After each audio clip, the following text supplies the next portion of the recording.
You want your team to develop more leaders, but the truth is they're just not. But why?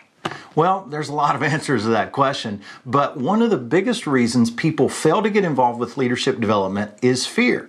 People tend to avoid things that they're afraid of. So today, I'm going to share with you the 3 primary fears that keep people from getting involved with leadership development and what you can do about it.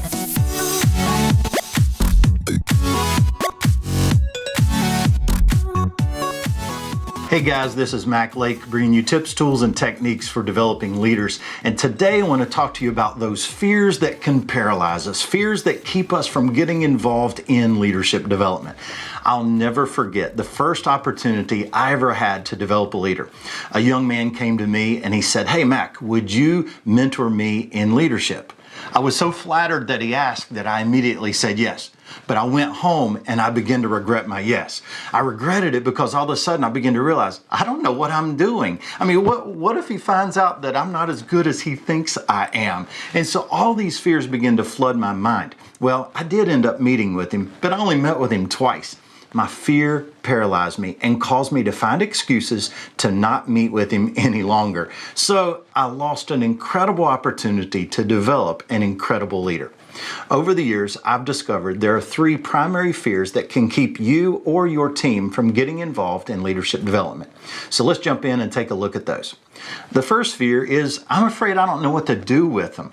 That was the one that stopped me in my tracks, and it's the one that continued to haunt me for several years after, until I finally figured out a simple little 4-part formula that you can use anytime you're starting a leadership development relationship with somebody. First part is ask.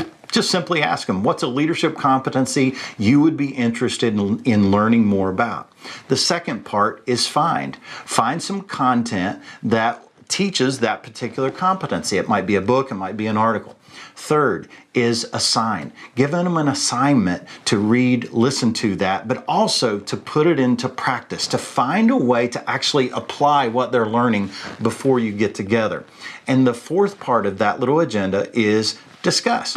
Once you get together, you sit down with them, you simply discuss the content of what you read or what you listened to and how they put it into practice, what they did well, and what they could do better. And it gives you the opportunity to coach them and share with them from your own experience. Fear number 2 is, I'm afraid I won't have the answers to their questions. Okay, let's just lay it out there. You won't have all the answers to their questions. And you know what? They don't expect you to. That's okay. So let me give you 3 things that can help sort of alleviate this fear for you. Number 1, tell them that this is a co-learning relationship, that you're in this relationship to learn just as much as they are. And by doing that, you take some of the pressure off yourself. This isn't a master teacher to, novice student type of experience. You're just getting together with them to help them learn leadership development, and you want to learn in the process as well.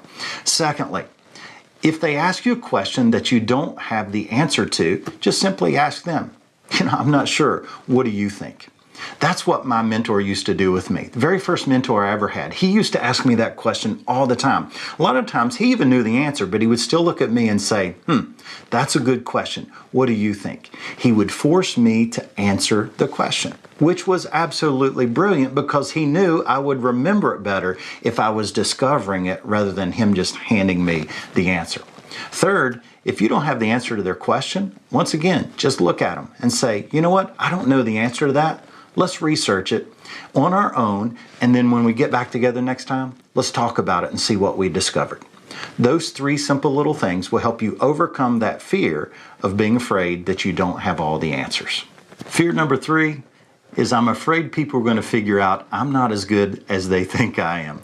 Now that's a legitimate fear, and I wrestled with that as a young man. Now here's the lesson that I had to learn the hard way. Don't let your ego get in the way of your effectiveness.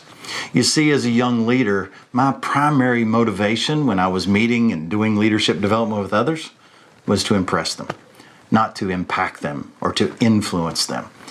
And so as a result, I was trying too hard. I was trying to have all the answers. I was trying to be somebody I wasn't. I was trying to live up to their expectations. And can I tell you something? That's just exhausting. So what do? Just be you. Let them know the real you, the strengths and weaknesses. Because here's what I've discovered. It's not so much about, who I am and my image. It's about what God's trying to do in them. It's not so much about getting to know how remarkable I am. It's getting to know how real I am. And so when you really let them know the real you, here's what I've really discovered. Authenticity is more powerful than proficiency. It really is. I mean, think about it. I'm going to be more drawn to somebody that's authentic than I am somebody that's so proficient and remarkable at something. And so just be you. And that authenticity is going to draw them to you, regardless of what your weaknesses are. And trust me, they're going to see your strengths as well. And most of all, they're going to value the fact that you're investing your time in them. Guys, I hope you've enjoyed this video today. If you did, give it a like. Also, want to remind you to subscribe, and I would love for you to share this with your team. I've put a few questions down in the description below so you can have a little discussion around this. And hey, I would love to hear your comments. What are some other fears that keep people from really doing leadership development? Leave those in the comments below, and I'll see you in the next video.